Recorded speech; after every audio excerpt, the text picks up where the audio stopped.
ARP stands for Address Resolution Protocol, and this protocol is used to resolve IP addresses to MAC addresses. And MAC addresses are important because that is how devices on a network communicate to each other. So if computer A wanted to talk to computer B, it'll need to know computer B's MAC address. So every device on a network is going to have what's called a network interface card. And this network interface card is assigned a unique number called a MAC address. And this is what a MAC address looks like. So if it's a computer, a laptop, your phone, your Xbox, your PlayStation, it's going to have a network interface card that will have a unique MAC address. So again, that's how computers or devices on a network talk to each other. So computer A wants to talk to computer B. It's going to send it to its MAC address, and then computer B will respond to computer A's MAC address. And that's where ARP comes in. If it doesn't know computer B's or computer A's MAC address, the ARP protocol is used to find a device's MAC address. So let's take a look at this on my network here and see how the ARP protocol is used. So I've got computer A, and I want to send data to computer C, but I don't know its MAC address. And computers and devices will have what's known as an ARP cache. And I've got a screenshot here of the ARP cache for my computer. And what the ARP cache is a lookup table. So when I want to send data to a computer, I can look at that address and see if I have its MAC address, so I know how to send data to it. If I don't, ARP will be used to find the MAC address.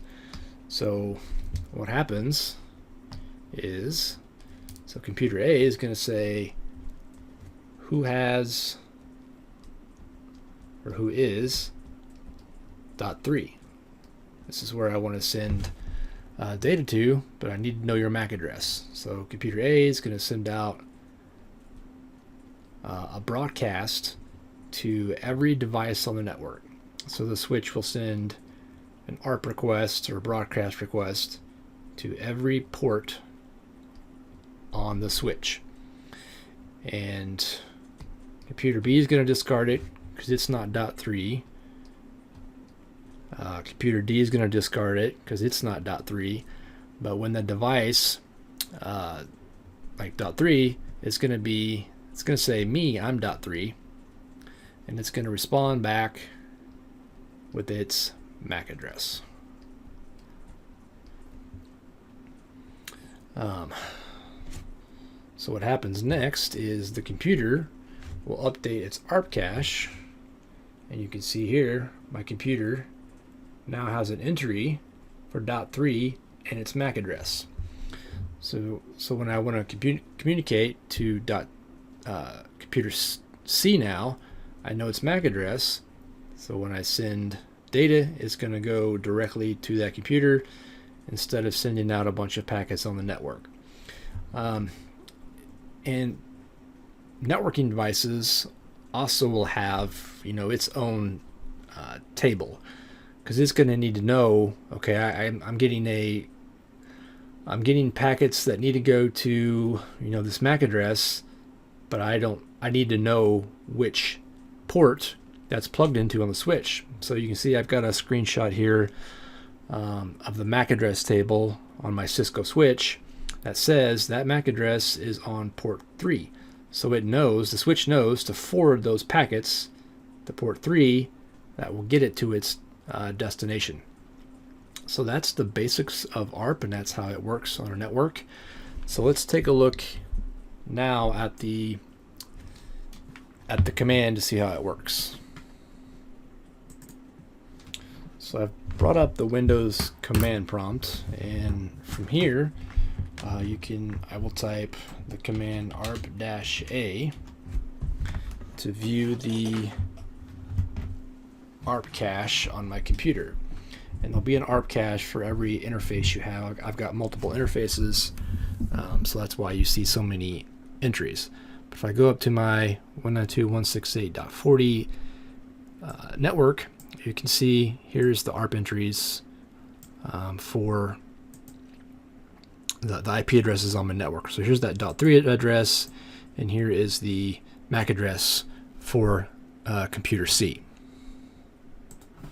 So you can clear the ARP cache by doing a -D, which will clear the entire ARP cache, or you can do a specific computer or IP address. So I'll do .3.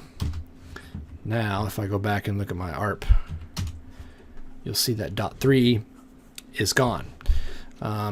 So now let me pull up Wireshark, and you'll see the actual network packets that go on behind the scenes of how ARP works. So here's a program called Wireshark. Again, this will just capture all of the network packets on my network. So what I'm going to do, let me start this capture.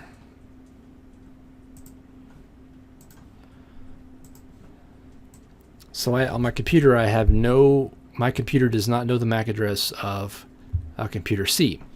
So I will run a ping. So remember, since I don't have its MAC address, it's going to send out a broadcast saying, "Hey, who has .3 to every device on the network." So let me stop this, and you'll see here's my computer. It's sent out a broadcast to the entire network, and that's what these FF:FF, that is the broadcast address. So that sends out a broadcast to every device on this 192.168.40 network. And then you can see here, .3 has responded to the ARP. So here's its source, its destination. It's saying 192.168.40.3 is at, here's its MAC address. Once the source computer has figured out its MAC address, you can see now I'm sending data is being sent back and forth between the two computers. .2 is sending, then .3 is sending. So now computer A and computer C are able to send data back and forth. On a large network, I've got a small network, not much traffic. If you did this at home or on your corporate network with Wireshark, you'd probably see a ton of traffic going on. So you can use Wireshark filters to filter out all of the unwanted traffic. So you could come up here and just type ARP, and then here you'll just see the ARP traffic. And I'll jump back to my ARP cache, and when we ran it before, you'll see there's no entry for the .3, but now that we've sent out the broadcast and computer C has responded with its MAC address, you'll see the ARP cache is now updated. So if I were to run a capture again and just run a ping,